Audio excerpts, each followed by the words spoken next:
Challenges are fuel for growth. You know this, brother. Fuel for growth, not just in our personal lives, but especially in our work lives. If we're not in an environment where peers are not allowed, but they are must challenge other peers, then we are settling for mediocrity. And it's not enough for one person, the boss, to be the only person to allow and be allowed to challenge others. The math doesn't work. It's one versus many. If we're going to be excellent, that means all of us have to contribute.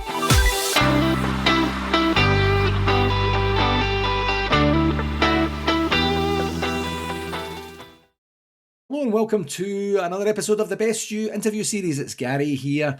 Again, thank you very, very much for taking the time to join me. And today I'm absolutely delighted to be joined by author, speaker and leadership expert Kyle McDowell, who is here to discuss his 10 W's structure that helps people and organizations build and sustain excellence. For nearly 3 decades, Kyle has led tens of thousands of employees and managed multi-billion-dollar P&Ls inside some of corporate America's largest firms. But at the height of his career, he hit a wall, and we're definitely going to be talking about that today. And despite the success, Kyle was overwhelmed with apathy and was simply going through the motions. The drive to make an impact, which was the very thing that once fueled him, was basically gone. That moment became the turning point and led to an epiphany that changed his life.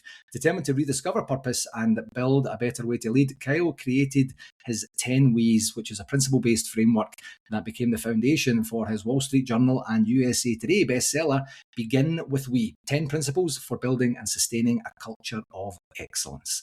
Today, Kyle helps organizations bring those principles to life, transforming cultures from transactional to transformational. He doesn't teach theory, he shares hard-learned or hard-earned lessons from 3 decades in the trenches with practical tools that turn bosses into authentic leaders and values into repeatable behavior. I just absolutely love that sentiment, and I cannot wait for this conversation. Kyle, thank you very, very much for joining me today. Hey, Garrett, man, it's great to see you again. Good to be here. Thank you for having me. I'm absolutely delighted. I really have been looking forward to this one. Cool. You know, the typical process I follow is that I have a pre-interview with our prospective interviewees so that we can see if there's going to be a gel or a flow. And as soon as Kyle and I got on the very first call, it was like two firm friends who hadn't seen each other for maybe a day or so, and it was such a great connection and such a powerful story. So as I like to do at the beginning, Kyle, is to give the audience a wee bit of an overview of who you are. And I mentioned a wee bit there that you were having, if I could say, this is my words, not anyone else's words, a traditional career. You're having success in the career. There's likely progression in that. And then you get to that point where, as I mentioned, you hit the wall. And then you have this journey that then takes you to where you're at right now. Tell me a bit more about that. Yeah, I think you really framed it well, Gary. I entered the corporate world no different than I think every single other person on the planet who's ever had a job, and that was with a lot of optimism and eagerness. I wanted to make an impact, wanted to find fulfillment, I wanted to make good money. I think all of those are characteristics that we bring into the workplace, or at least we flirt with it at one point or another in our career. And my first job in big corporate America was right out of high school. I was just 18 years old, ended up paying my way through my undergrad with that job. And I managed to just kind of climb the corporate ladder over the course of the next 30 years. And you mentioned it, but before I left to write my book and kind of take on a new challenge, I was leading tens of thousands of people around the globe for some really, really big firms. And, you say the way you frame it was I hit a wall, and that is true. In hindsight, it was more of a slow burn. It was with each promotion, with each new opportunity, with each new kind of ego-driven success criteria that I created for myself, the only thing that matched those kind of vanity metrics, the fancy titles, the cool corner offices, the big salaries, the only thing that matched that for me was my level of apathy. And I got to say, it's a hell of a gut punch to wake up and loathe going into the environments that you created, that you were responsible for creating and maintaining. And that's ultimately what the leader's role is. And I just got to this point where the apathy was so strong. I just started to ask a whole lot of questions. Like, is this how everybody experiences their work life? And, I learned this many, many years ago, and it's never left me. It's we all work on average, give or take, anywhere between 90 and 110,000 hours during our time on this planet. And when I learned that, it just kind of it was like a wet blanket thrown on me. It's like, dude, if you're going to spend that much time doing this one thing, and by the way, the only thing you'll do even close to that on this earth is sleep. So Yeah. your sleep is the number one activity you'll do while you're here. Right behind that is work.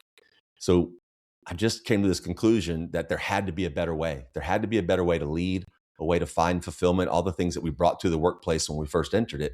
I didn't know what that meant, but I did. I recognized that where I was in my life at that point, and my career was dominating my life. My work consumed me. It was my identity, which led to a divorce, led to not great health. I wasn't a very happy person, wasn't a fun person to be around. So I went really deep inside, did a lot of self-reflection, and started to ask myself some tough questions. And the one question that remained at the end of all of those was, is there a better way? And that's what compelled me to create the principles that you referenced and write my book and do what I do now. It's so interesting in terms of having a purpose driven mission and knowing and understanding that. I say that from a respect that at the time of recording, my son is just about 17, and we are looking at university options for him for next year, and he's kind of charting his path, and it's a bit of a tough. Is it tough? Is that the right word? It's a bit of a nuanced conversation that we're having because he doesn't have a single particular passion. He's Mm. not really consumed by the type of style of work that I do, and he's looking to genuinely add value, create impact, have purpose, move forward with intention and integrity. He's just kind of doing his thing and saying, right, I do want to go to university. Him, myself, and his mum have said, you're going to university, you take whatever topic you want to take. I just want you to learn how to Yeah. learn. And, Yeah. in a post-secondary type style of environment where you get to choose, most of what it is you're learning. But the reason I think is really interesting, Kyle, is that I take myself back to when I entered the workforce, and it was just, you just need to get a job, man. Right. That's it. So my parents they were just kind of like, don't be an arsehole and get a job. Yeah. That's, I mean, and I'm kind of like, well, I'll try, So I got a job, and we leave school back home at 16. So I just turned 16 in December, But got a wait, job. Gary, can I jump in right there? Definitely. You said you got a job after they urged you, but were you an asshole after they urged you? Absolutely not, obviously. I'm Yeah. surprised you even asked that Yeah. question. Yeah. I just had to challenge you there for a moment, man. Yeah, well, I guess it's all subject to interpretation, I suppose. Some people you would ask would say, Great answer. yeah. But so I got this job as a painter, like a house painter, industrial painter, that sort of thing. And then at the time, I kind of remember like a cam coming over my parents where they just went, check. He's got a job. He's going to be fine. He's got a good work ethic. I had a paper Yeah. run or a paper route, as we say in North America, for 3 years before that. So my work ethic wasn't in question. I did that 364 days a year, and really just, I had a strong desire to know and understand that I need to work if I want to get money. And Right. and it was really all about that. So there was no genuine clarity. There was no purpose. There was no intention Well, of anything. epiphany of what you were going to do the rest of your life, right? Absolutely, yeah. So Right. then it was just, I've got a job. My apathy, my wall, to bring it back to your story, happened within about 2 weeks of my career.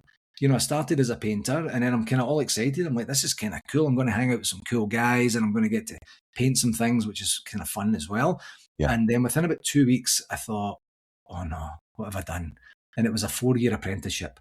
And I didn't have any, I didn't try in school. I just did what I did. School was more of a social thing for me rather than a learning thing, which I Right. learned from a social perspective, but not from an academic perspective. Sure. So I had absolutely limited my options. So then I had to grind for that 4 years. And it was just, the end in sight was to finish my apprenticeship, to get my journeyman's ticket, and then see where I could go from there. And that's not what I want for Leo, my son. And that's what I try and encourage all the undergrads that I'm chatting with, when I'm teaching Mhm. at the U of C and such, is the ability to be able to say, do everything that you're doing, even if you don't Right. like it, Yeah, at the absolute best and maximum that you can, because you're going to that's get it. something from it, and sometimes it's going to be quite unexpected. So I love that you had that purpose and intention, and then through your journey it went away, and then it felt like from your story, Kyle, you were kind of tapping back into it. Would that be fair? Yeah, man. I went. And again, I don't think this is unusual. When I started to have these thoughts of what are you doing? Like, are you having the impact that you are capable of having? Which I think is, by the way, something I think most of us don't think about often. Yeah. But when we do, if you do take the time to ask yourself that question, am I having the impact that I'm capable of having? And if you're honest with yourself and the answer is no, well, the next step is to, what are you going to do about it? Mhm. So I had to go through this period of self-reflection. And I don't mean to imply like it was this dark dungeon of like brooding, because it wasn't that, but it was in some ways it even transcends the workplace, Gary, because it's like, if I'm not if I'm not living up to my capability, if I'm not having the impact that I am capable of having, then the only person on this planet that can change that is me. Yeah. And for years as a leader, you know how this works, man. The higher you ascend in any environment, but the corporate world more broadly, the funnier jokes get. The more people want to spend time with you and get FaceTime with you. Yeah. So they start to create this echo chamber of how great you are, which only compels you to perpetuate the same nonsense behavior. In my case, leading with a pretty much an iron fist and being, more driven by results than I was by the people that delivered the results. Um, and I should also note that that's the environment in which I was raised in the corporate world. It's just how things were in those days. And Yeah. and the truth is, you can have an effective career, not an impactful one, but you can have an effective career. But I got to this point where I checked all these boxes that I created for myself, and it was like, now what? Like, where has this left me? And I just made this shift. Well, to cut to the chase, I got to this point where I just knew something had to change. I was not in a position where I could just leave work. I mean, I had obligations and bills and commitments. So I told myself, I was very lucky at this point. I was just going to take a few weeks, maybe a month or so away from work. I don't mean to come across naive. I was in a very fortunate position to be able to do that. When I walked away, I made a promise to myself that when I go back into that fray, it has to be an environment that's going to allow me to lead in a way that I had never led before. Again, Mhm. still not knowing what that meant. It had to be a place where I could be the leader that I never really had. And again, I didn't really know what that meant. And after leaving the role that I was in, about 2 weeks went by, and I got a phone call asking would I be interested in having some conversations that would require me to lead about 15,000 people. It was a $7 billion portfolio. And I sensed early in that interview process that there was an opportunity for me to check those boxes, lead differently, be the leader I never had, um, just lead in a different way. And I ended up taking that role. And about 60 days into the role, I brought the top 40 or 50 leaders of this massive organization together. And it would be my chance to kind of impart on them what I kind of expected of them in the road ahead. And it was the night before, I'm in my hotel room, and I just started playing scenarios of the previous. This is probably year 22 of my career at that point. Mhm. I just started to replay scenarios that left me feeling like a means to an end, or that I was easily replaceable, or that my opinions or my input wasn't valued. And I just thought to myself, well, we ain't going to be like that. That's exactly the inner monologue. It's like, well, we ain't going to be like that. Mhm. And then I thought through other scenarios where bosses made me feel or asked me to do things that I just knew in my gut were probably not right, but I just did them to endear myself to them, Yeah. because I knew they had an influence on my path, my promotion, my Yeah. pay.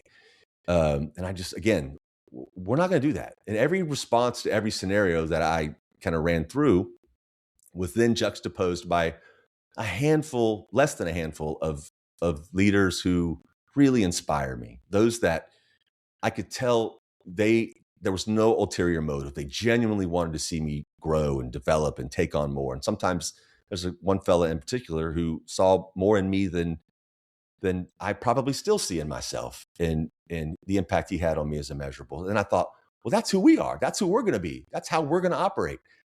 And this kind of like laundry list of experiences ended up with me telling myself, and then started typing the types of behaviors that would almost guarantee, if not all but guarantee, that if we were to all behave in this way, starting with me, that we would create this culture that would be one that was collaborative, but also one that was not settling on this is how we've always done it. Yeah. I'm always a hard charger, always want to deliver great results, and I always went after results. I did it the wrong way for many years, and it occurred to me that if we're going to be excellent, and I was really clear to say we're not going to be perfect, we're going to strive for excellence. We're going to create this culture of excellence. And I shared these 10 W's with the team, having no idea what would happen from that point forward. I had no idea it would compel me to write a book that would become a bestseller. But I led that conversation, that part of the conversation, by saying, these are the behaviors I want you to expect from me. And if you see me behave in any way contrary to any one of these behaviors, I want you to grab me by the ear and say I'm being a hypocrite. Just tell me. And that was a massive departure from the way I approached my leadership game for the previous 20 years. And it was a real gamble. It was a gamble that if I were to invest more time and energy into the people that I was surrounded with for this fraction of time that's ultimately going to add up to 100,000 hours, would the results be there? And would people be more invested and be less compliant, but more ownership driven? Yeah. And it worked. It worked. And that's not my commentary. For years after I left that organization, there were still the 10 We Awards. The 10 We's are part of annual appraisals and growth kind of conversations with members of teams. And it was that group. So I left that company three and a half years later, took on an even bigger role. And it was my friends from the previous company where the 10 We's were created. I shouldn't say created. I should probably say identified, because there's nothing groundbreaking in any one of them. That was the crew that urged me to write my book. Yeah. And the final bit of commentary on that little chapter, man, that I think is really illustrative of the impact we can have is I still have, I wouldn't call it regularly scheduled, but consistent one-on-ones with members of that team that I haven't worked with now in 8 years, which I think is a real commentary that if you connect with people, the relationship transcends boss and employee and actually becomes much more human and valuable to both sides. And that's what I'm probably proud of most, is the connections I made throughout that whole process. It allows me to, and it fuels me to continue to do the same thing now. Yeah, the most powerful part, you talked earlier about the fact that you're, the only person that can control your destiny is you, and your attitude, your behavior, your actions, and your endeavors. And then you took these 10 directives or 10 philosophies or principles, whatever is the best word to use, and you automatically, instantaneously, it said, this is for me. If you see me being incongruent with this, you have absolute permission to pull me aside or say it in public, whatever the parameters would be, to make sure that I'm going to live to these, and I anticipate and hope and desire that you do too, because these are the cornerstone of foundations for success. So you were still saying, I think the ability to manifest and manage my life to this is on me, and I'm going to do this. I hope you come along with me. I anticipate that you will, but it's not a guarantee, and that speaks to the gamble that you were talking about. Mm-hmm. How did that messaging come around, and certainly from the first stages or the very early stages? Yeah, I love how you summarize that, man, because that's exactly how it went. You can call me a lot of things that will just not affect me at all. You can call me the worst words you can think of, except hypocrite. That's a word that just really, really bothers me. And I was very intentional in not making the 10 We's an initiative. I was very intentional not to create signage and have these, hollow motivational quotes associated with them, because I'd been at massive organizations with the sexiest of mission statements and corporate values that were led by people that were frankly very toxic. Yeah. And I didn't want to be connected or associated with that. So I kind of pulled back. But what I did that was, I think, obvious to others is when I found myself or caught myself either living the principles or not, because I'm not perfect at it and I'm still not, and I still err. Mm. I would literally say it. It's like, as for example, Gary, if you're on the team and you're not delivering at the level at which we know you're capable of, and why is a different conversation. We can come back to that, but I need to have that awkward or difficult conversation with you. I would start the conversation with, hey, Gary, listen, man, we challenge each other, right? And of course, you've already subscribed. You're already a part of this team and to be on this team. And I did close that day. I should add this. I did close that first session, that conversation by saying, if any one of these principles you feel like are not for you, I will help you find another job. And I didn't mean that in a nasty kind of, there was no retribution there. It was just kind of like, I'm serious. I want you to do what's best for you. And if you can't connect with every one of these, then I don't think you're the right fit for where we're heading. Yeah. So when that tough conversation happens between you and I, you're still here because you've acknowledged that these are, you can live and model these behaviors as a leader on this team as well. I started by saying we challenge each other, and then we get through the conversation. It's like, all right, Gary, we pick each other up, right, man? So what do you need from me? Mm-hmm. And the more those words, the words within the 10 principles started to weave themselves into my daily vernacular, I started to hear them played back to me. And this was back in the day pre-COVID where I'm sure you remember this, like geographically dispersed teams, they didn't get on video conferences. We just did, everything was voice, right? Yeah. And in some of those platforms, you didn't have to announce when you joined the call. And I was that leader. I would dial in to a meeting that I was either invited to, but didn't have to speak, or a meeting that I was not invited to. I would dial in because I wanted to see how the team was operating when I was out of the room. I think what we see as leaders is not always what's really happening in the hallways or behind the scenes. So I wanted to watch, I wanted to listen. And I started to hear those words played back to one another. And then I showed up at one of our locations and there was signage on the wall. And, in corporate America, like there's all these approvals. I have to go through all this stuff. I had no idea. I didn't commission it, didn't ask for it.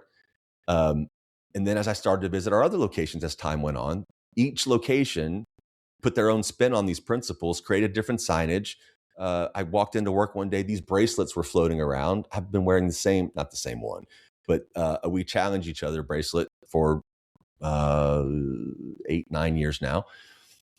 So when I pulled back, I gave the team space to step forward. Yeah. But none of this would have happened or kind of spread the way that it did if they saw me behave one way and be on stage and evangelize something different. It won't work. It's hollow. As a matter of fact, you're worse off than never having done it. And it just took off and took a life of its own that it changed my life. There's no other way to say it. It changed my life because what happened from that point, man, is my maniacal desire to not be called a hypocrite fueled me to recognize that I was not behaving similarly outside of work. I just wasn't the same person because I hadn't developed a set of standards to hold myself accountable to outside of the workplace, which I think is an incredibly important exercise for all of us, because if we don't establish standards, how do we ever achieve them? And there's a hell of a jolt of satisfaction that comes when you hold yourself to something, even when it's hard, even when no one's looking. So that was a kind of a beautiful unintended consequence of all this. It weaved itself into my personal life, which, if as an aside, Gary, you know this, based on our conversations, you know this, if you're able to pair the way you make money, your income, with something that you're incredibly passionate about, you're so much better at it.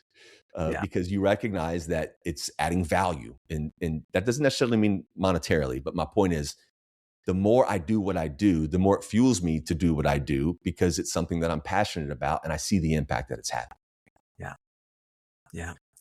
Absolutely incredible. So much to unpack there. I love the standards part that you talked about, and not making it just exclusive to one area of your life where you're going to move heaven and earth to really reshape, change, modify, impact, create value for a community there that's a worldwide community. And then you go home and you just kind of forget all the good stuff that you're doing. It reminds me of an exercise I did recently where I looked at the various areas of my life where I have direct input or influence on, parenting, being a good partner to my love, being a good sibling, being, a good neighbor, being, a good teammate on the football team that I play on, and the various volunteer roles and such, and the professional part. And to say, like, what do I want to be known for in each of these areas? And then when I looked at it, I did it on a spreadsheet. When I looked at it, where are the common threads? And most of it was common. I want to be dependable. I want to be reliable. I want to be, energetic. I want to bring value. I want people to be enthusiastic about what this looks like, and then there's nuances depending on exactly what it is. And it was just a whim.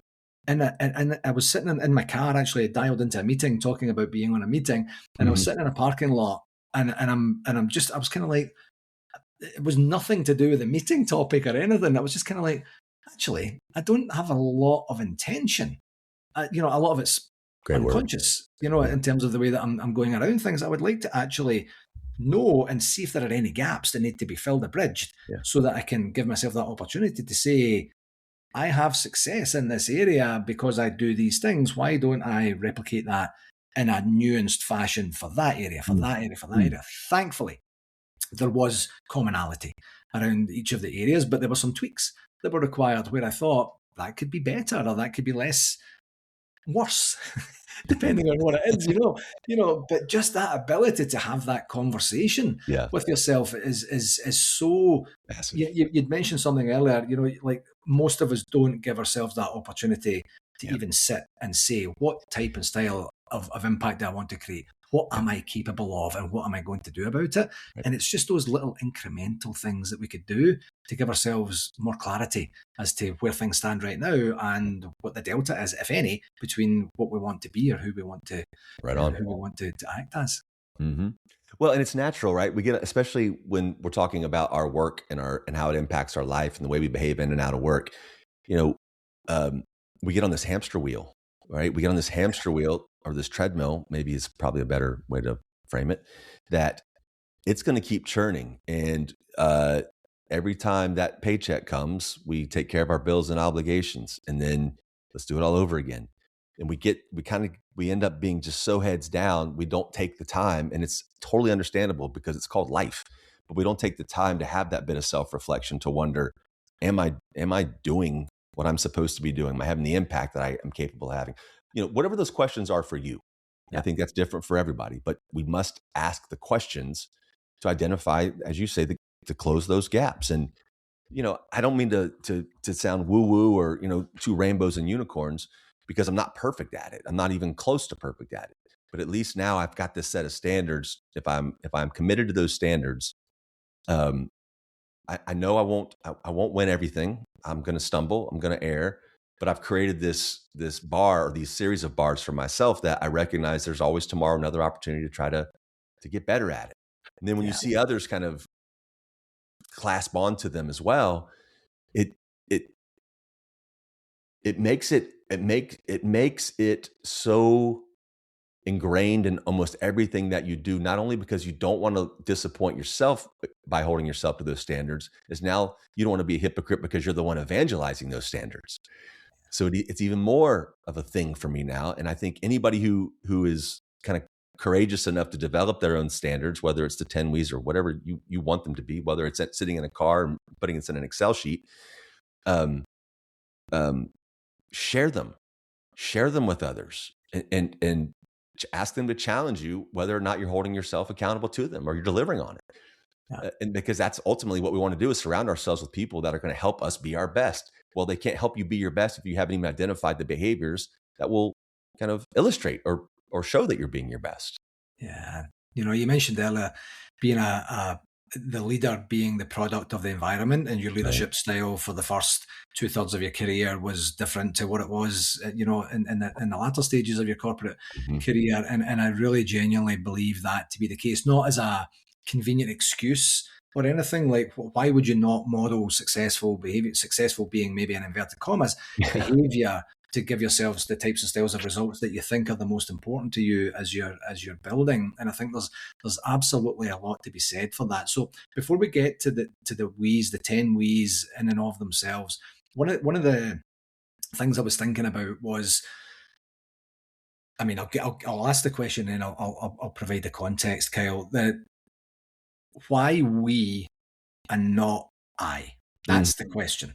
So, and the reason that I think I know I could tell you that my answer to that, and it might be congruent with what it is you're going to say. I'm not 100% sure, but as you're cascading it, that there could be that opportunity, a possibility where the recipient or the participant, maybe is a better word to mhm, use, then says, you can change, and it could be interchangeable. It could be I or we, and I will lead by example. I will do the right thing always. Those sorts of things. mhm, And it then becomes, there's more ownership, there's more autonomy, there's more personal directiveness in there, the ability to be able to take that and actually personalize it, make it their own. mhm. So I'm really, really interested why you went for we, and has there ever been an I type iteration? What a brilliant question. And I would have answered it very differently when I created the principles. And here's my prevailing thought on it today. There really cannot be a we without an I first. And that sounds so elementary and kind of cliche or silly, but here's what I mean by that. I can't focus on us, the collective, the team. I can't focus on that if I haven't first identified who I am, what I bring to the table, the things that I know that I'm good at versus the things that my blind spots, the things that I know that I'm not good at. And then there's a whole other list of things that I don't even know that I'm not good at because I haven't encountered them yet. Yeah, So we have to, and we've talked about it for the last several minutes, is that you have to go through this period of self reflection, and it's not a one time thing. If we're lucky, it's as you know, because we yeah, talked about this earlier with some of your personal development discipline, which is really impressive. Um, you have to go through this period or this ongoing effort, at least, of identifying what you bring to the table, what you don't bring to the table. And the reason why I think that's important as a leader or as a member of a team is it should be our goal to augment our shortcomings, our blind spots, the things that we don't know yet, whether we're ignorant to it or we're not good at it. That's what a team is we augment each other's strengths and weaknesses. So, and I can't, if you and I are on a team together, or I'm the leader of the team that you're on, I can't possibly help you close those gaps and get better at the things that you have identified as gaps. I can't help you if I don't know what they are. yeah, And as a leader, it's not just my obligation to get results out of you. I believe it's an obligation to help people grow and develop and take on more, even if that means leaving the team. So there must be an I component before we identify how I personally fit into this we. Now, yeah. the reason I jumped straight to we is because I was about to and this is the truth, man. I was about to stand in front of 40 or 50 leaders in less than 12 hours. And I was terrified. I didn't know what I was going to say. I didn't know what this better way was. But I did know if I could get people to just change this paradigm of, and it's a paradigm I lived with for the previous 20 years, that for me to win, someone else had to lose. It Mhm. wasn't a matter of just leading and delivering great results. I also had to look better than my peers. I had to endear myself to my boss because that was usually the person, he or she was responsible for my next promotion. So it was this competitive kind of almost Lord of the Flies uh, paradigm that I carried with me. And I don't think I was alone with that in that approach. I don't even think that I think it is the majority of how of people's approach to their work. At least that's my experience and to what I was exposed. So I felt as if that evening, as I'm typing away, trying to put together a PowerPoint for this group the next day, because you can't have a good meeting without a PowerPoint. So 100%. right. So um, I just it was very natural.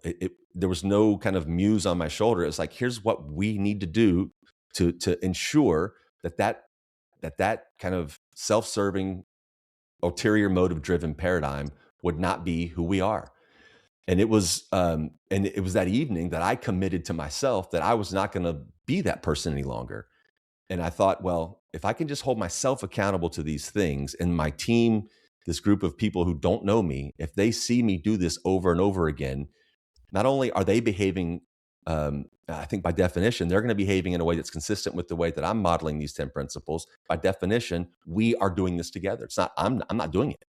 Yeah. So I felt as if I had to be really kind of overt and lean into this notion that and by the way, it's worth mentioning, it was very clear to me that there were really, really hardworking, in many cases, brilliant, committed, dedicated people doing what they did. But I also sensed there was a bit of silos. There were a number of silos around the organization, and with a team that size, that can be very, very bad. So I recognized if I could get them to kind of shed this paradigm that I had been exposed to for so many years and perpetuated, and recognize that there was an opportunity for us to be excellent across a much bigger waterfront than individual pockets or functional areas, you now connect some dots that had not been previously connected. And we all want to be or feel as if we're part of something bigger than what we do every day. Well, then it was my responsibility to make sure people were connected to one another. Those silos would be brought down, and they can feel that they're part of something bigger than themselves, which it worked and continues to work. And at this point, we've sold north of 50,000 copies of my book. I've worked with dozens of organizations to help them implement these principles, and I've seen it work over and over again. And today, it's not a matter of do they work? It's a matter of how committed are you to them, and infusing them and kind of weaving them into how you lead and how you are a member of a team. Incredible. Congratulations on your success thus far. Oh, thank you. In terms of that. So let's go through the list of 10 here. If I'm assuming you can recount them, off memory. Sure. Yeah. And I'll give the Reader's Digest version, which that expression dates me, but I'll fly through them. The first is the most fundamental. It's without this, everything else is a house of cards. We do the right thing, period. Mm-hmm. Always, period. And of course, we all enter our work lives and everything that we do with this, we do the right thing. It's so simple. It's by the way, every one of these principles is simple, but in collection, living them every day when things are not easy, especially when we're facing adversity or our results are not where we want them to be. It's simple, but not easy. Yeah. So we're going to do the right thing. We're going to approach every scenario. Like, we're not going to cut corners. We're not going to turn a cheek when things are off the rails. Like, we're going to do the right thing. But if I'm committed to doing the right thing, I can't just talk about it. That it rolls right into number 2. We lead by example. Again, super simple. But I think the question a lot of us tend to ask is, am I leading by example? Like, that's what we always heard kind of growing up. Lead by example. Well, the question to ask is, am I leading by an example that I would be proud if it were replicated? Yeah. And that's kind of my exercise to calling into those conference calls I mentioned earlier. It's when I'm out of the room, is how are people behaving when it's a one-on-one that I'm not a part of? Are people still behaving in a way that they should be proud of or could be proud of? So we got to lead by example in everything that we do. If I'm going to be committed to leading by example, I've got to make good on my commitments. And that's where number 3 comes in. We say what we're going to do, and then we do it. And nearly every job, well, not nearly every job is responsible for delivering something to someone, a product or a service, whatever it is. And when we make a commitment to those that we serve externally, it should not be a question mark whether or not it's going to be delivered. But that same mentality must exist behind the curtain with the team. And it's one of the things that would drive me crazy in corporate life is we get in a meeting and someone commits to deliver something, and I'll have it for the next meeting. We get to the next meeting and the commitment was not delivered. We actually forgot about the ask, or we weren't clear enough to know that it won't be ready next week. It'll be the week after that. Like, we're not really specific on what happens next. We have to have that same discipline behind the scenes, because my failure to deliver something to you certainly has a downstream effect, and likewise. But it's really important for leaders, because a member of a team, when they don't do something that they've committed to do, well, the outcome or the blowback, the consequences of that can be very severe.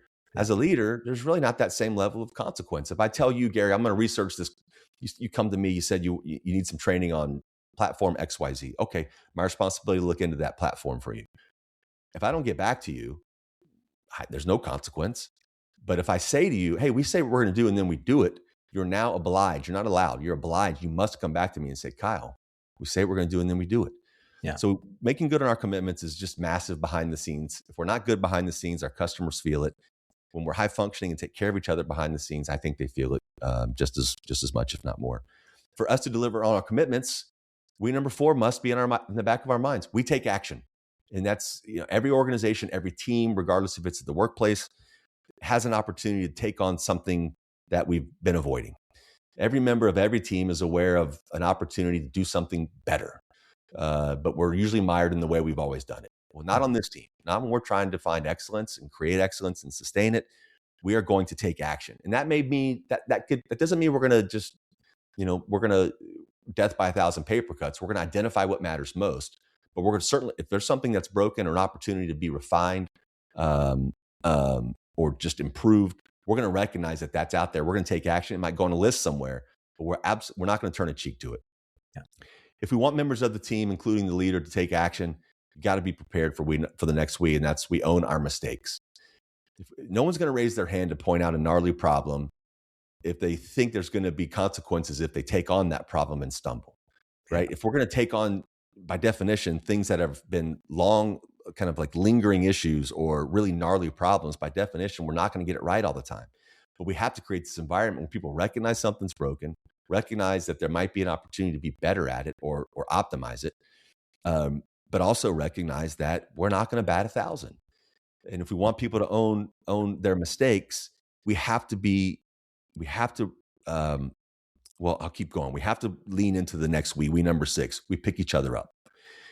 It's such a fundamental human exercise that for whatever reason, probably lots of reasons, but none of them good in my mind, we lose that bit of humanity when we enter the workplace. This dog eat dog, as I mentioned, for me to win, someone else must lose mentality kind of compels us to put these blinders on.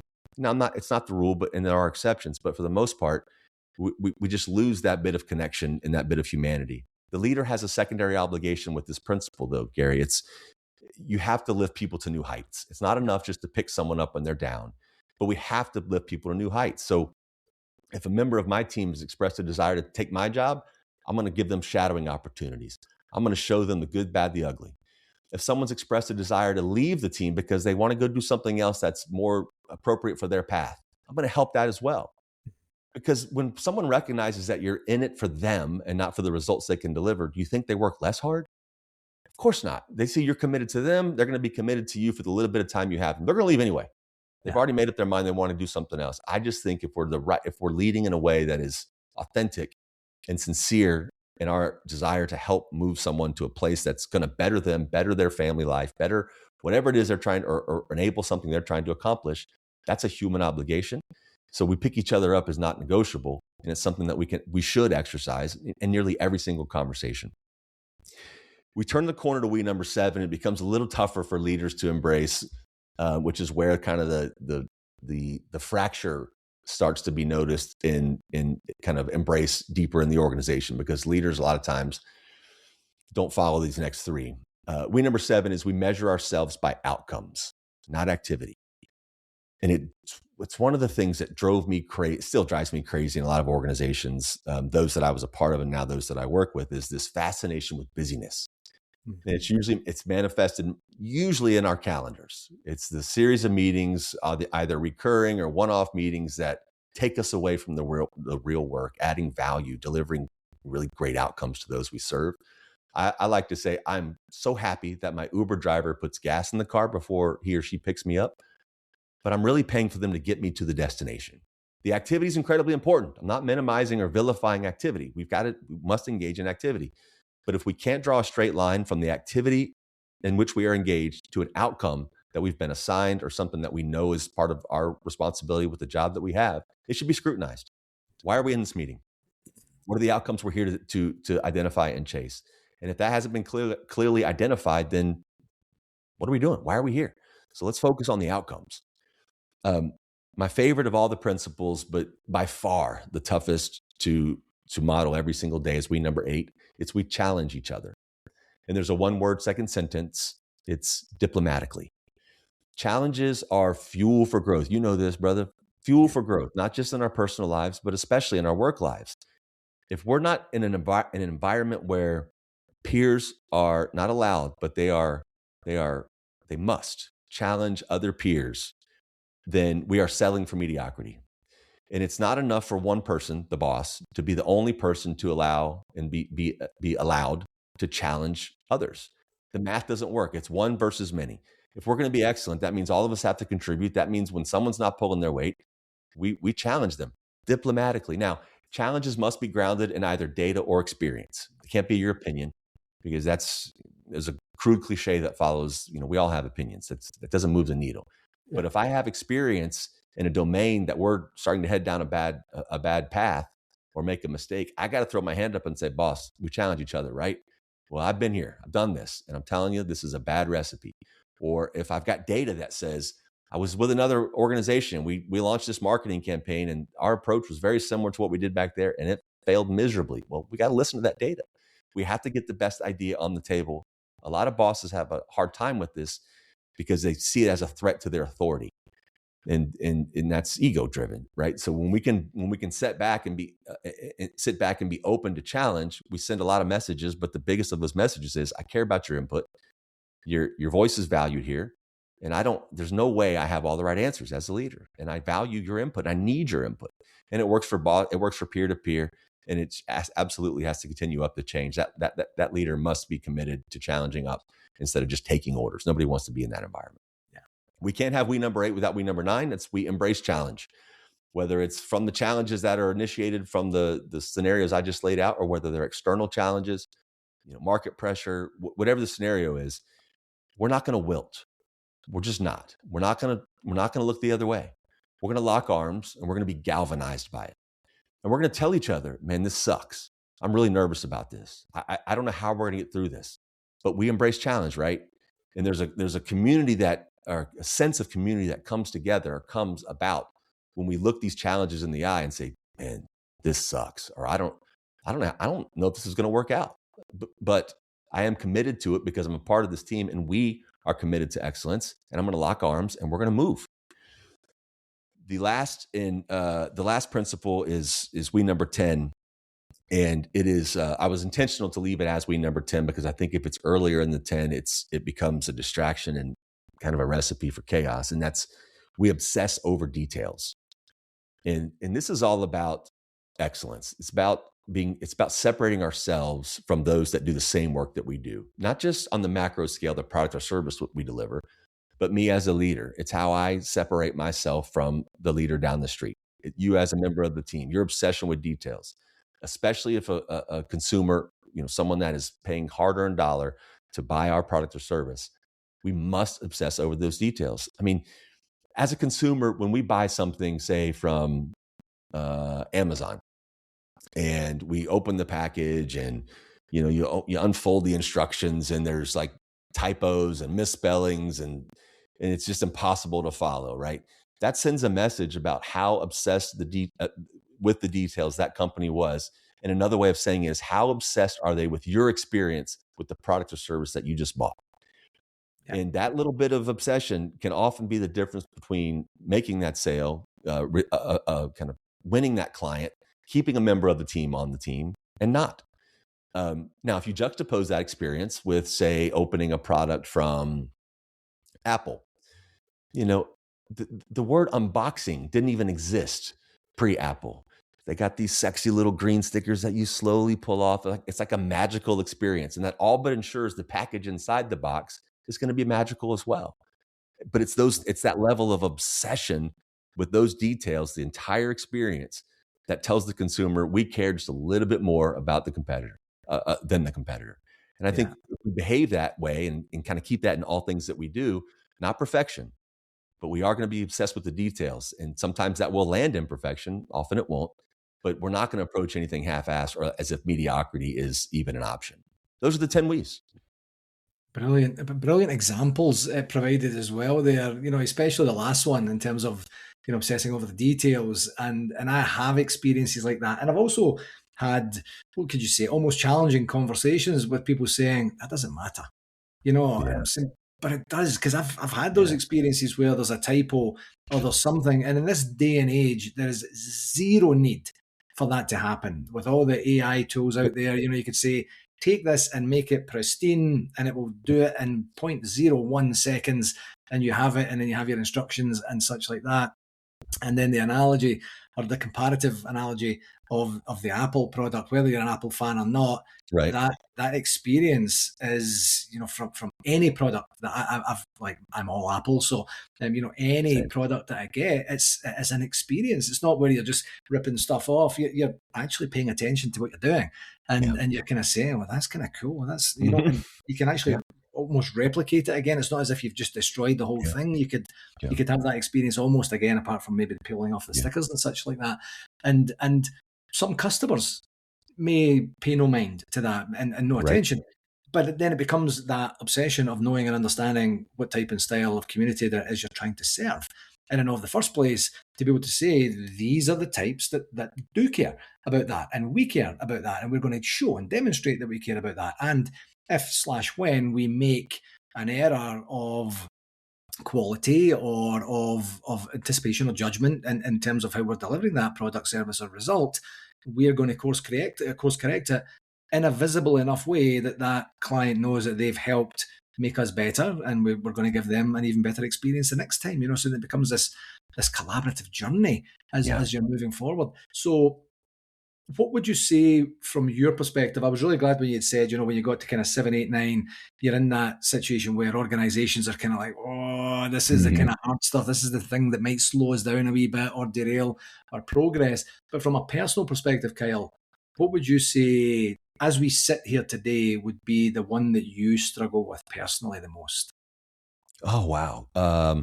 I usually get the question, which one has helped me the most? Which one do I struggle with the most? Uh,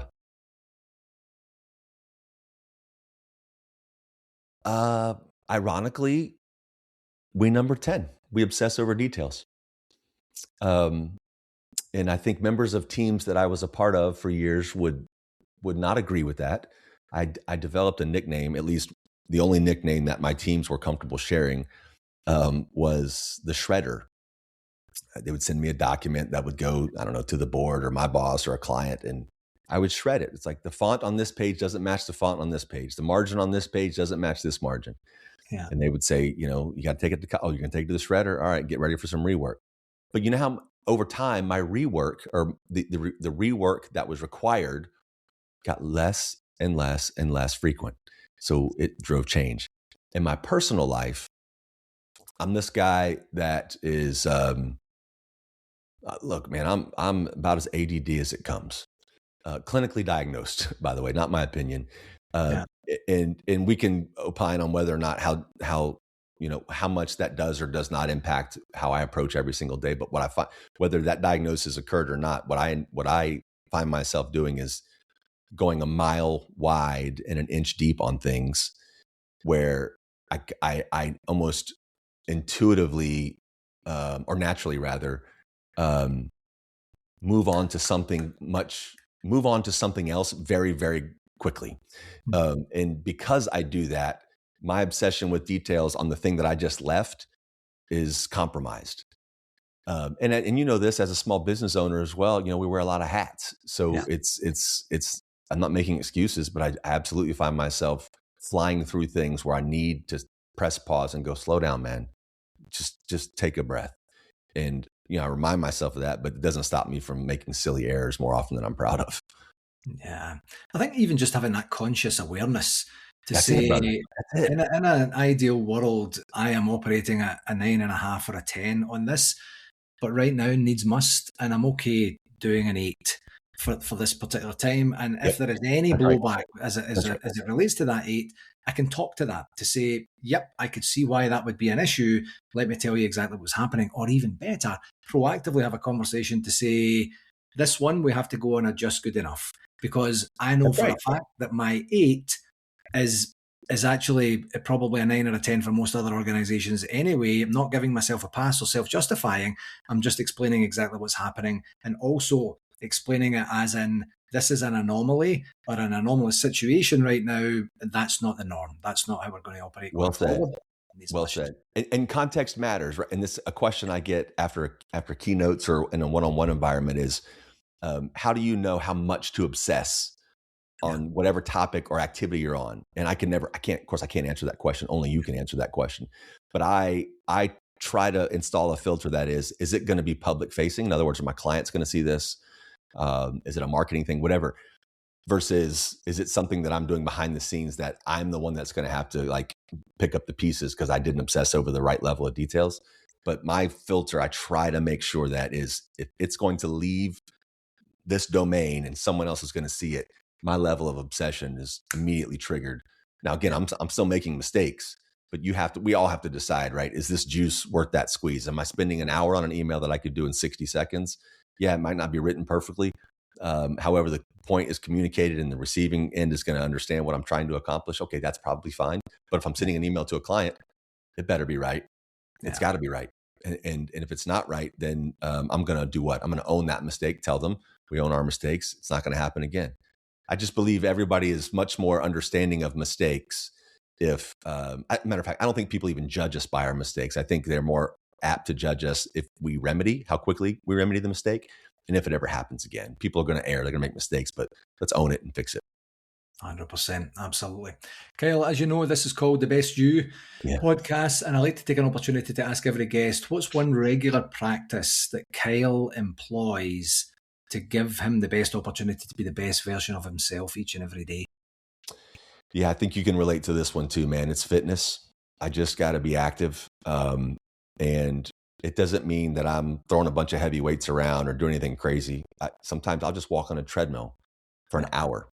I do that most days. It's kind of a way it's kind of cathartic for me in many ways, and I know you will agree with this. If I skip or I don't give it my all that day, whatever that might mean, it could be a quick 30-minute thing, could be an hour thing, could be 2 hours. If I don't do it, the rest of my day is not the same. My wife could tell you whether or not I've worked out by midday or what, by my behavior. If she knows if I haven't gotten my workout because I work out early in the morning. yeah, I just like to sweat. I just like to be active, and I think it plays such a under. I think it plays such an underestimated role in our overall psychological well-being, not just physical, but psychological well-being. It fuels me through the rest of the day usually. absolutely. I I know love you it. agree. I think you agree with those things based on as active as 100% you I are. agree. Yeah, Yeah, I couldn't agree more. It has to be part of the day. Everything else is compounding on top of that. that's it. And sometimes the workout for me, depending on the schedule, might be later at night. Then it's I have this anticipation as the day goes on to Yep. say I'm going to get the sweat on a little bit later, and then Yep. I'm excited to get that. So everything, the energy's still there. I don't need that physicality to Yeah. generate the energy as long as I know that it's coming. And I completely, absolutely concur with that. At the time of recording, I think I'm on day 65 of doing a 5K run every single day.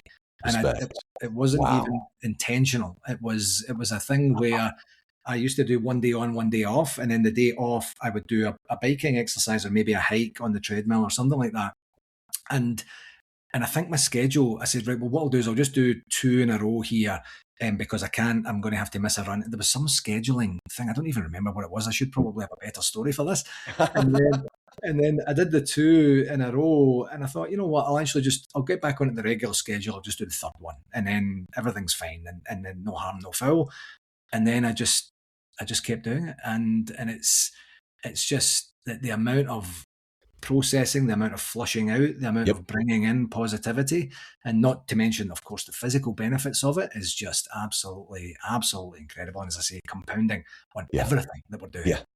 You know what? I hate to have this conversation without this caveat because I know you respect this based on again how active you are. This does not mean you are super excited about doing it every day, right? There are days you don't want to do it. Yeah. There are days, right? That's Yeah. the point here is there's this fallacy that people that are committed or disciplined in whatever it is that they're disciplined or routine driven related. Like for me, it's fitness. For you, now you got this streak going. Um, you don't wake up and run, no pun intended, to that run. You don't. Yeah. You just don't. There are days where you just don't want to do it, Yeah.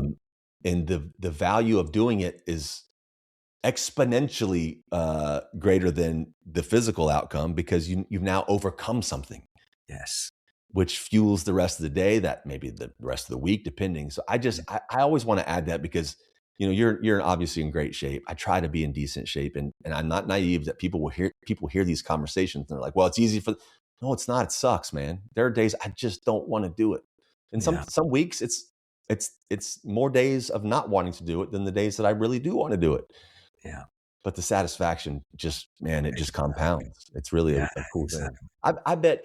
I bet it's going to take a massive hurdle for you to not keep this streak going for a long, long time. I think it's going to be an injury, or some That's bizarro situation because it. I could basically go do it anywhere, Yep. and in any city or any occasion or anything like that. And Yep. just to add on to what you were saying there, Kyle, I completely agree. And there are some days that are very, very difficult, and I'm like, why? Like, why was that? Because everything was set up that this was going to be the best of the week, the Yeah. month, maybe the quarter, Yeah. and I just felt like I was dragging my arse from the Right on. very beginning to the very end. The question I ask myself afterwards, and ask anyone afterwards if they're kind of struggling with that motivation, is tell me the last workout that you regret. The last They one don't that you exist. sat down and said, I really wish I hadn't done that. Yeah. That just was not good. And I'm not talking about if you've overdone it and you have an injury or you're really hurting or anything. But in general terms, tell me the last one you regret. And as you said, they're like, no, well, I don't actually regret any of them. Yeah. Of Yeah. course you don't. Of Yeah. course you don't. Gary, my spin on that is like, I'll come home from the gym or whatever. My wife will be like, how was the workout? Or how was this? Or I'll go, better than nothing. Yes. Better than nothing. It Yeah. is. It's better than nothing. And I have that sense of satisfaction. Maybe I didn't kill it just now, but it's better than nothing. And I have to take some pride in that because tomorrow I can get back at it. Definitely.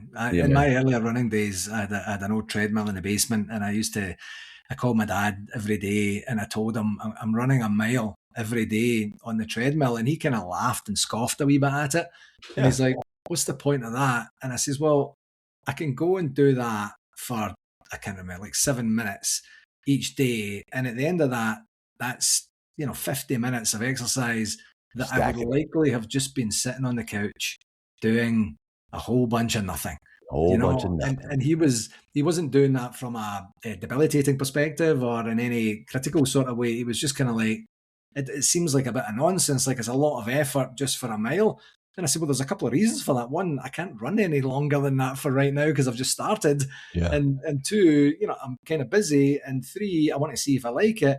And four, I want to see if it actually works over time. And then over time, he was, of course, he was my biggest fan and my biggest champion. And he was into it afterwards. But his initial reaction was, what? Why even bother? Anyway, that's another story for another day. Yeah. Kyle, before I let you go, my friend, firstly, I want to say thank you very, very much for sharing all the information and wisdom that you have, and the Likewise. 10Bs are just absolutely incredible. Where can people find out more about you, more about your services, more about your book? Yeah. Well, Gary, likewise, man. Thank you for having me. I'm grateful for the conversation. Grateful getting to know you a bit. So the book, as you were kind enough to mention a number of times, is Begin with We: 10 Principles for Building and Sustaining a Culture of Excellence. It's on all platforms, audio, paperback, Kindle, whatever you like. It's out. My website is kylemcdowellinc.com. All social media platform handles are essentially the same, at Kyle McDowell Inc. And I really value you asking that question a lot, man, because I don't use those social platforms for vanity things. Like I genuinely use them for interactions and connections from readers or people that attended a keynote. I do anywhere from 1 to 3 keynotes a month. I did one last week that was a virtual one at 20 countries from around the globe dialed in. It was so cool. So I use those as an opportunity to interact and meet with people and be challenged by people who don't necessarily think this is right or the approach for them. And I'm open to that as well. So that's how you find me. And I welcome the opportunity to engage. Superb. Kyle, my friend, thank you very much. I was looking forward to this one. And of course, it delighted and did not absolutely in any way disappoint. Thank you very, very, very much for coming on the show. Hello again. Thanks again for tuning in to this episode, and I do hope that you found it valuable and gained some insights. I do have an ask for you. If you enjoyed this podcast, I would absolutely love it if you would connect with me on my socials, and that's at LinkedIn, Facebook, and YouTube. Just search for my name and do whatever it is you need to do there to follow me and stay updated with all the latest content, tips, and discussions. And for any more resources that you're looking for, feel free to visit my website, garygillen.com. And while you're there, you can book a free, no obligation 30-minute coaching call directly with me through the site. Whether you're looking to enhance your performance or tackle a new challenge, I'm absolutely here to help you succeed, and I would absolutely love to hear from you. Thanks very much again, and until next time, keep pushing towards your goals and getting better each and every day, my friend.